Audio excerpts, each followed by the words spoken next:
Essa velha não vai atrapalhar nosso casamento, gritou minha nora. No altar, o padre disse meu nome, e todos os convidados viraram suas cabeças em minha direção. Foi como se o tempo parasse naquele instante. As palavras de Amanda ainda ecoavam em minha mente enquanto eu permanecia ali, petrificada, sentindo o peso de todos aqueles olhares. Meu próprio filho, Ricardo, baixou os olhos, incapaz de enfrentar meu olhar magoado. Naquele momento, entendi que não era bem-vinda na cerimônia que eu ajudei a planejar durante meses. A igreja que eu havia decorado com tanto carinho agora parecia um tribunal onde eu era a ré. O buquê de flores que segurava escorregou de minhas mãos trêmulas e caiu no chão de mármore com um baque surdo. Engoli o choro que ameaçava me consumir. Não daria a eles o prazer de me verem desmoronar.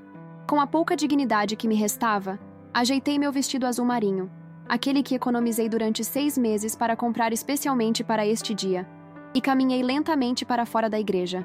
Cada passo era como andar sobre cacos de vidro. Cada respiração doía como se 1000 agulhas perfurassem meu peito. Desculpe, Padre João, murmurei ao passar pelo altar. Parece que houve um engano. Eu não deveria estar aqui. Lá fora, o sol de primavera zombava da minha dor com seu brilho ofuscante. Sentei-me em um banco da praça em frente à igreja, longe o suficiente para não ouvir a celebração, mas perto o bastante para ver quando todos saíssem. As lágrimas que reprimi finalmente escorreram silenciosas pelo meu rosto. Era o casamento do meu único filho. O filho que criei sozinha depois que Pedro, meu marido, nos deixou quando Ricardo tinha apenas 7 anos. O filho por quem trabalhei em 2 empregos para garantir que nada lhe faltasse. O filho que eu embalavava nas noites de febre, para quem eu contava histórias antes de dormir, mesmo exausta das longas jornadas de trabalho. Como chegamos a esse ponto? Foi há 3 anos que Ricardo trouxe Amanda para conhecê-la. Ela parecia tão doce e educada naquele primeiro jantar. Seus cabelos loiros perfeitamente arrumados, o sorriso calculado, os elogios exagerados à minha comida.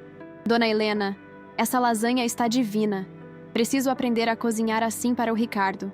Palavras vazias, eu descobriria mais tarde. No início, fiz de tudo para que ela se sentisse parte da família. Dei a ela as receitas que pedia, convidei-a para almoços de domingo, ofereci conselhos apenas quando solicitados. Tentei ser a sogra que eu nunca tive, compreensiva, amorosa, presente na medida certa. Mas aos poucos, as máscaras foram caindo. Primeiro foram as pequenas indiretas.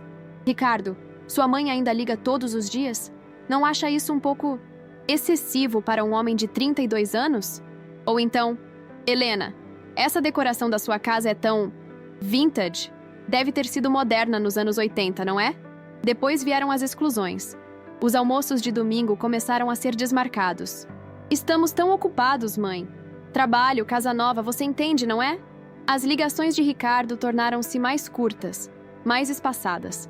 Quando questionava se estava tudo bem, a resposta era sempre a mesma. Está tudo ótimo, só andamos sem tempo. A gota d'água foi 6 meses atrás, quando Ricardo anunciou o noivado.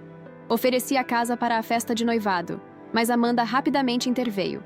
Ah, sem ofensas, dona Helena, mas já reservamos um espaço. Sua casa é aconchegante, mas pequena demais para o evento que planejamos. Aconchegante. Pequena demais. A casa onde criei meu filho sozinha. A casa que paguei com o suor do meu trabalho como enfermeira durante 25 anos. A casa que mantive impecavelmente limpa e organizada, mesmo chegando exausta dos plantões noturnos. Mesmo assim, engoli o orgulho ferido e perguntei como poderia ajudar com os preparativos do casamento. Amanda sorriu. Aquele sorriso que não alcançava os olhos, e disse: Não se preocupe com nada, Helena. Só queremos que você apareça e aproveite o dia. Mas eu queria fazer parte daquele momento. Insisti, talvez mais do que deveria. Ofereci-me para ajudar com as flores, com o buffet, com a lista de convidados. Foi então que, durante uma discussão sobre os arranjos florais, ouvi Amanda cochichando para sua mãe no corredor da minha própria casa. Essa velha não vai atrapalhar nosso casamento. Já combinei com Ricardo. Ela só vai ser avisada no último momento sobre os detalhes. Não aguento mais esse fingimento. Naquele instante, algo dentro de mim se quebrou. Não confrontei Amanda. Não contei a Ricardo o que havia escutado. Continuei interpretando o papel da sogra compreensiva, apenas recuando um pouco, dando o espaço que eles tanto queriam. E então, veio o casamento. O convite chegou apenas 2 semanas antes. um envelope elegante com letras douradas, informando que a cerimônia seria às 16 horas na igreja de Santo Antônio. Nada de ensaios, nada de participação nos preparativos finais. Apenas um lugar reservado na primeira fileira, como uma obrigação protocolar. E agora, aqui estava eu, sentada neste banco de praça, enquanto dentro da igreja, meu filho se casava com uma mulher que me desprezava. As memórias vieram em ondas. Ricardo aprendendo a andar, dando seus primeiros passos inseguros em direção aos meus braços abertos. Ricardo aos 10 anos, orgulhoso por ter consertado o chuveiro quebrado, querendo poupar meu dinheiro do encanador. Ricardo aos 17, sendo aceito na faculdade de engenharia, a primeira pessoa da nossa família a entrar na universidade. Eu havia trabalhado horas extras durante anos para guardar o dinheiro necessário para sua educação. Lembrei-me da noite em que vendi as joias que Pedro havia me dado. Os únicos itens de valor que me restaram do casamento fracassado, para pagar a caução e o primeiro aluguel do apartamento onde Ricardo moraria durante a faculdade. Nunca contei isso a ele. Apenas disse que tinha uma pequena poupança para emergências. Quantas noites passei em claro quando ele estava doente? Quantas vezes adiei meus próprios sonhos para que ele pudesse realizar os dele?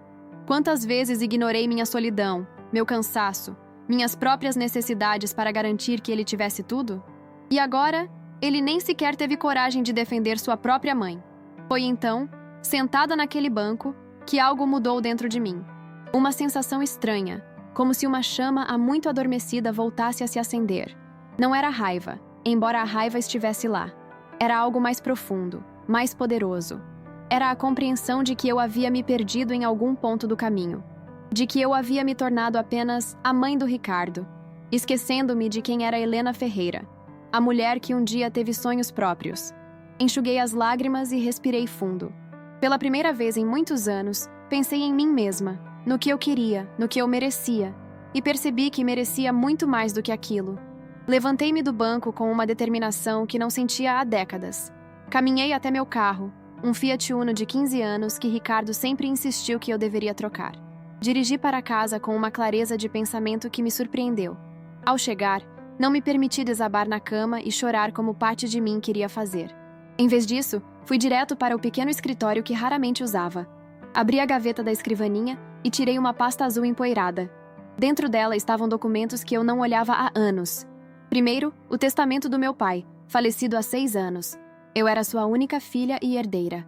O terreno no litoral que ele havia comprado nos anos 70 estava no meu nome, embora eu nunca tivesse feito nada com ele. Ricardo nem sequer sabia da existência desse terreno. Eu sempre achei que não valia a pena mencionar, que era apenas um pedaço de terra sem valor em uma cidade pequena. Em seguida, as economias que mantive em segredo todos esses anos. Não era muito, cerca de R$70 mil guardados em uma conta poupança que abri quando Ricardo entrou na faculdade. Era o que restava do dinheiro da venda da casa dos meus pais, somado a pequenas quantias que consegui economizar ao longo dos anos. Emergência, eu dizia a mim mesma, para o caso de Ricardo precisar algum dia. Por último, meu diploma de enfermagem e as cartas de recomendação dos hospitais onde trabalhei. 30 anos de carreira dedicada, respeitada por médicos e pacientes. Eu havia me aposentado há apenas 2 anos, mais por insistência de Ricardo. Você já trabalhou demais, mãe, do que por vontade própria. Sentei-me à escrivaninha e liguei o notebook que quase nunca usava. Uma ideia começava a se formar em minha mente. Uma ideia que, pela primeira vez em muitos anos, não tinha Ricardo como centro. Na semana seguinte ao casamento, não atendi às ligações de Ricardo. Foram poucas, devo admitir. Apenas 3 em 7 dias. Mandei uma mensagem curta. Estou bem, filho. Preciso de um tempo para mim. Aproveite sua lua de mel. Conversaremos quando voltar. Naquele período, pesquisei sobre o terreno que havia herdado. Para minha surpresa, descobri que a pequena cidade litorânea havia crescido consideravelmente nos últimos anos. Novos condomínios, pousadas, restaurantes. O valor do metro quadrado havia multiplicado exponencialmente. Entrei em contato com um corretor local, que quase não conteve o entusiasmo ao saber da localização exata do terreno. Senhora Helena, a senhora está sentada em uma mina de ouro. Esta é uma das áreas mais valorizadas atualmente, com vista para o mar e próxima ao centro histórico. Posso lhe apresentar algumas propostas? 3 semanas depois, vendi o terreno por um valor que jamais imaginei ser possível. R$1,2 milhão. O dinheiro foi transferido para minha conta, E pela primeira vez na vida, senti o poder que a independência financeira proporciona. Enquanto isso, encontrei um grupo de aposentados no centro comunitário do bairro. Entre eles, Maria, uma ex-professora que havia se reinventado como consultora de viagens para a terceira idade. Helena, você não tem ideia das oportunidades que existem para nós hoje em dia. Cruzeiros temáticos, intercâmbios para idosos, voluntariado internacional. O mundo está aberto, só precisamos da coragem para explorar. Coragem. Era exatamente o que eu estava redescobrindo. Quando Ricardo e Amanda retornaram da lua de mel nas Maldivas, uma viagem que custou o equivalente a 1 ano do meu salário de enfermeira, finalmente atendi sua ligação. Mãe, onde você esteve? Tentei falar com você várias vezes. Olá, filho. Eu estive aqui, cuidando da minha vida. Como foi a viagem? Foi ótima, mas... O que aconteceu no casamento? Por que você saiu daquele jeito? Respirei fundo antes de responder. Ricardo, acho que você sabe exatamente por que saí. Ou vai negar que ouviu o que Amanda disse sobre mim na igreja. O silêncio do outro lado da linha confirmou minhas suspeitas. Ele tinha ouvido, mas escolheu ignorar. Mãe, Amanda estava nervosa. Ela não quis dizer aquilo. Você sabe como são os nervos pré-casamento. Não, Ricardo. Não foram apenas os nervos do casamento. Foram 3 anos de pequenas humilhações, de exclusões, de comentários maldosos. E você, meu filho, permitiu tudo isso. Isso não é justo, mãe. Estou sempre tentando equilibrar as coisas entre vocês duas. Não há nada para equilibrar, filho. Sou sua mãe. Dediquei minha vida a você. E mesmo assim, quando sua esposa me chamou de velha na frente de todos, você não disse uma palavra. Outro silêncio. O que você quer que eu faça, mãe?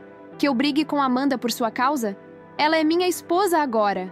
Aquelas palavras foram como uma facada. Por minha causa. Como se eu fosse um problema a ser resolvido. Um inconveniente em sua vida perfeita. Não quero que brigue com ninguém, Ricardo. Só queria que você tivesse me respeitado o suficiente para me defender. Mas isso não importa mais. Como assim não importa mais? Tomei algumas decisões. Vou vender a casa. O quê? Mas por quê? Para onde você vai? Ainda não decidi completamente. Estou considerando algumas opções. Opções? Que opções? Mãe, você não pode simplesmente vender a casa onde moramos a vida toda por causa de uma briga. Não é uma briga, Ricardo. É a minha vida. A casa é minha. E sim, posso vendê-la se quiser. Na verdade, já tenho alguns interessados. Isso é loucura. Se você está precisando de dinheiro, eu posso ajudar. Não precisa vender a casa. Quase ri. Ele realmente achava que era sobre dinheiro. Não preciso de sua ajuda financeira, filho. Estou muito bem nesse aspecto. Mãe, você está agindo por impulso. Vamos conversar pessoalmente. Posso passar aí amanhã depois do trabalho. Amanhã não será possível. Tenho uma reunião com o corretor e depois vou encontrar o grupo de viagem. Grupo de viagem? Que grupo de viagem? Um grupo de pessoas da minha idade que organiza viagens. Estamos planejando 1 mês na Europa. Silêncio absoluto do outro lado. Quase pude visualizar o choque no rosto de Ricardo. 1 mês na Europa? Com que dinheiro? Mãe, o que está acontecendo com você? O que está acontecendo é que estou vivendo minha vida, Ricardo. Algo que deveria ter feito há muito tempo. A conversa terminou pouco depois, com Ricardo ainda incrédulo e prometendo resolver essa situação. 3 dias depois, ele apareceu na minha porta sem avisar, acompanhado por Amanda. Ela parecia desconfortável, provavelmente forçada por Ricardo a vir junto. Mãe, precisamos conversar. Essa história de vender a casa e viajar para a Europa não faz sentido. Convidei-os a entrar. A sala estava diferente. Eu havia começado a embalar alguns itens em caixas. E 2 quadros grandes já não estavam na parede. Você realmente está fazendo isso, constatou Ricardo, olhando ao redor. Sim, estou. Já tenho um comprador interessado. Mas para onde você vai? Vai morar conosco? Antes que pudesse responder, Amanda interveio rapidamente. Nossa casa é pequena, Helena. Você sabe, compramos pensando apenas em nós 2. Não temos um quarto extra preparado. Ricardo lançou um olhar de advertência para ela, mas o estrago já estava feito. Não se preocupe, Amanda. Não tenho a menor intenção de morar com vocês. Então, qual é o plano, mãe? Alugar um apartamento? Sentei-me confortavelmente no sofá e os observei por um momento antes de responder. Na verdade, comprei uma casa. Comprou uma casa? Onde? Em Paraty. Paraty? Mas isso fica a 4 horas daqui. Por que tão longe? Porque é um lugar lindo, com pessoas interessantes, boa comida, mar e longe o suficiente para começar uma nova fase da minha vida. Ricardo parecia genuinamente confuso. Mas como você tem dinheiro para comprar uma casa em Paraty? Esse lugar é caríssimo. Sorri serenamente. Tenho meus recursos, filho. O terreno que herdei do seu avô acabou valendo muito mais do que imaginávamos. E tenho minhas economias. Que terreno? Que economias? Mãe, você nunca mencionou nada disso. Porque nunca foi relevante antes. Além disso, você nunca perguntou sobre minha vida financeira. Sempre presumiu que eu dependia de você. Ricardo abriu e fechou a boca, sem encontrar argumentos. Amanda permanecia em silêncio, mas seu desconforto era palpável. Mas e seus amigos aqui? Sua vida? Tudo o que você conhece está nesta cidade. Estou fazendo novos amigos. O grupo de viagens que mencionei, por exemplo. Pessoas da minha idade, com interesses semelhantes. E quanto à vida que conheço? Bem, acho que está na hora de conhecer coisas novas.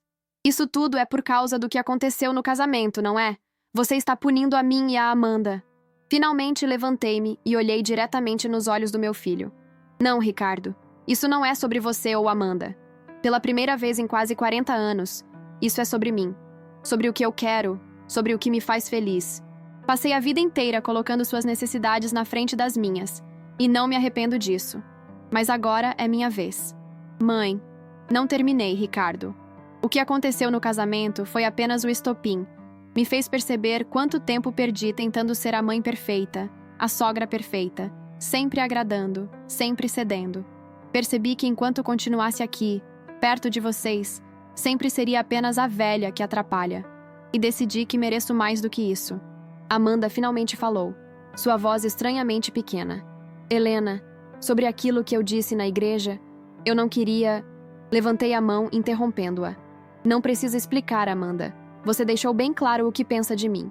E sabe de uma coisa? Você me fez um favor. Me fez acordar para a realidade. Que realidade? Perguntou Ricardo, sua voz quase um sussurro. A realidade de que continuei vivendo em função de você mesmo depois que se tornou um adulto. A realidade de que me anulei como mulher para ser apenas mãe. A realidade de que há um mundo lá fora esperando por mim. Experiências que nunca tive porque estava ocupada demais construindo sua vida. Lágrimas começaram a se formar nos olhos de Ricardo. Era a primeira vez que o via chorar desde a adolescência. Eu não quero que você vá embora, mãe. Não estou indo embora para sempre, filho. Estarei a algumas horas de distância. Podemos nos visitar, mas preciso desse espaço, dessa independência. Preciso redescobrir quem sou, além de mãe do Ricardo. E quanto à Europa? Você realmente vai passar um mês lá? Sorri, sentindo uma excitação que não experimentava há anos. Sim, vou. Itália, Espanha, Portugal e França. Lugares que sempre sonhei conhecer e nunca tive a oportunidade. O grupo já reservou tudo para daqui a 2 meses. Mas você nunca viajou para fora do país. Como vai se virar sozinha? Não estarei sozinha. Estarei com o grupo. E sabe de uma coisa? Tenho 62 anos. Criei um filho sozinha. Trabalhei em emergências hospitalares por 3 décadas. Acho que consigo lidar com uma viagem à Europa. Enquanto a realidade da situação finalmente se estabelecia, vi algo mudar no olhar de Ricardo. Um misto de surpresa, respeito e talvez um pouco de culpa. Eu nunca percebi que você tinha esses sonhos, mãe. Nunca falou sobre eles. Porque aprendi a silenciá-los, filho. A priorizar os seus. Mas não mais. Nos dias que se seguiram, vendi a casa onde criei Ricardo por um bom preço. A imobiliária tratou de todos os detalhes. E 3 semanas depois, estava pronta para a mudança. No dia da partida, Ricardo apareceu sozinho para me ajudar com as últimas caixas. Amanda, convenientemente, tinha um compromisso inadiável. Então é isso? Perguntou ele, carregando a última mala para o carro que me levaria a Paraty. A maior parte dos meus pertences já havia sido transportada, e a casa nova estava quase pronta para me receber. É isso, respondi, olhando uma última vez para a casa que foi meu lar por tantos anos. Estranhamente, não senti tristeza. Apenas uma sensação de fechamento de ciclo. Você vai me ligar quando chegar lá? Claro que vou. E quando volta da Europa? Em agosto? Talvez possamos almoçar juntos quando eu voltar? Eu gostaria disso. Houve um momento de silêncio desconfortável. Então Ricardo me abraçou, mais forte do que jamais havia feito antes. Sinto muito, mãe. Ele sussurrou. Por tudo. Eu sei, filho. Nunca quis magoá-la. Também sei disso. Quando nos separamos, vi lágrimas em seus olhos. Acho que nunca enxerguei você de verdade. Como uma pessoa, com desejos e sonhos próprios. Sempre foi apenas minha mãe. Toquei seu rosto, o rosto do menino que um dia embalei em meus braços. E sempre serei sua mãe, Ricardo. Mas também sou Helena. E está na hora de Helena viver um pouco. Ele assentiu, tentando sorrir através das lágrimas. Te amo, mãe. E boa sorte. Entrei no carro, acenando uma última vez antes de partir rumo à minha nova vida. Minha casa em Paraty era menor, mas muito mais bonita do que imaginei. Próxima ao centro histórico, tinha um pequeno jardim onde logo comecei a plantar ervas e flores. As paredes coloridas, os móveis rústicos, tudo refletia uma personalidade que eu nem sabia que tinha. Nos fins de semana, frequentava a feira de artesanato, fazia aulas de pintura, caminhava pela praia. Conheci vizinhos, fiz amigos. 2 meses depois, embarquei para a Europa com o grupo de viagem. Éramos 12 pessoas, todos acima dos 60 anos, todos com histórias de vida fascinantes. Entre eles conheci Carlos, um viúvo de 68 anos, ex-professor universitário, com um senso de humor afiado e um conhecimento enciclopédico sobre arte renascentista. Foi ele quem me guiou pelos museus de Florença, explicando cada detalhe das obras de Michelangelo e Botticelli. Em Roma, escrevi um longo e-mail para Ricardo, contando sobre o Coliseu, o Vaticano, as fontes e praças. Anexei fotos minhas sorrindo, feliz, viva. Ele respondeu com entusiasmo, dizendo que nunca tinha visto sua mãe tão radiante. Na última semana da viagem, em Lisboa, Carlos me convidou para jantar à luz de velas com vista para o Rio Tejo. Sob o céu estrelado, ele segurou minha mão e disse: Helena, conheço você há apenas algumas semanas, mas sinto que encontrei uma companheira de alma. Quando voltarmos ao Brasil, gostaria de continuar a te conhecer melhor. Sem pressa, no nosso tempo. Aos 62 anos, senti-me corar como uma adolescente. 3 meses após retornar ao Brasil, Ricardo e Amanda vieram me visitar em Paraty. Foi a primeira vez que vi minha nora desde o dia em que anunciei minha mudança. Ela parecia diferente, menos arrogante, mais contida. Preparei um almoço simples, mas delicioso, com frutos do mar frescos comprados no mercado local naquela manhã. Carlos também estava presente, ajudando a servir o vinho. Sua casa é linda, mãe, comentou Ricardo, genuinamente impressionado. E você parece ótima. De fato, eu estava. O bronzeado da praia, os cabelos mais curtos e modernos, as roupas coloridas que nunca teria usado antes. Tudo revelava uma nova Helena. Durante o almoço, conversamos sobre amenidades, evitando assuntos delicados. Carlos contou histórias engraçadas da nossa viagem, fazendo todos rirem. Até Amanda parecia relaxada. Depois da sobremesa, enquanto Carlos e Ricardo conversavam na varanda, Amanda se aproximou de mim na cozinha.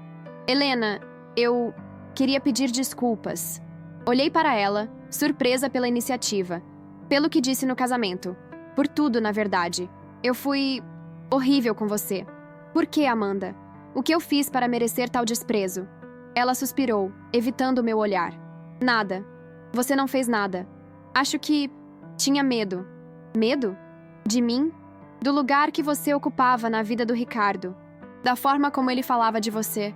Como se você fosse algum tipo de santa. Perfeita. Sacrificou tudo por ele. Como eu poderia competir com isso? Balancei a cabeça, incrédula. Nunca foi uma competição, Amanda. Eu sei disso agora, mas na época, eu era insegura. Queria ser a única pessoa importante na vida dele. Ele é meu filho. Sempre serei importante para ele. Assim como você, como sua esposa. Percebi isso tarde demais. Depois que você se mudou, Ricardo ficou diferente. Mais distante, mais reflexivo. Passava horas olhando álbuns de fotos antigos. Um dia, encontrei-o chorando, olhando uma foto de vocês dois, quando ele era pequeno. Senti um aperto no coração. Nunca quis magoá-lo. Você não magoou. Você o ensinou. Nos ensinou. Ela hesitou antes de continuar. Estou grávida, Helena. A notícia me pegou de surpresa. Grávida? Vou ser avó? Amanda assentiu, um sorriso tímido nos lábios. 3 meses. É uma menina. Oh, Amanda. Instintivamente abracei-a.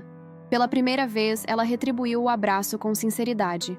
Quando soubemos, a primeira coisa que Ricardo disse foi: quero que nossa filha seja forte e independente como minha mãe. Lágrimas silenciosas escorreram pelo meu rosto. Ele disse isso? Disse. E eu concordei. Quero que nossa filha saiba que pode ser mãe, esposa, mas também mulher. Com desejos, sonhos, uma vida própria, como você nos mostrou. Naquele momento, percebi que minha jornada havia servido a um propósito maior do que imaginei. Não apenas para me libertar, mas para ensinar uma lição valiosa ao meu filho e à mulher que ele escolheu. Mais tarde, quando contamos a Carlos sobre o bebê, seus olhos brilharam. Uma neta. Helena, vamos ter que adaptar nossos planos de viagem para incluir visitas regulares a essa princesa. Ricardo olhou para nós dois, intrigado. Planos de viagem? Troquei um olhar cúmplice com Carlos antes de responder. Estamos planejando conhecer o sul da América do Sul no próximo ano. Chile, Argentina, Uruguai. Vocês dois estão... juntos? Carlos colocou o braço em volta da minha cintura. Estamos construindo algo especial, sim. No nosso tempo. Para minha surpresa, Ricardo sorriu. Fico feliz por você, mãe. De verdade. À noite, depois que todos se recolheram, Ricardo e Amanda no quarto de hóspedes, Carlos em sua própria casa a poucas quadras dali, sentei-me na varanda, contemplando as estrelas acima do mar. A brisa salina acariciava meu rosto, trazendo o cheiro de maresia e novas possibilidades. Pensei na ironia da vida. Foi preciso ser chamada de velha, ser humilhada no casamento do meu próprio filho, para finalmente encontrar a coragem de viver plenamente. Foi preciso perder algo para ganhar muito mais. Em alguns meses, seguraria nos braços uma neta, uma nova vida, uma nova geração. E dessa vez, não seria apenas a avó abnegada que existe em função dos outros. Seria Helena, a mulher que reinventou sua vida aos 62 anos. A mulher que encontrou amor, aventura e propósito, quando muitos acham que é tarde demais. Naquela noite, adormeci com um sorriso nos lábios e uma certeza no coração. Nunca é tarde para recomeçar. Nunca é tarde para dizer, agora é a minha vez.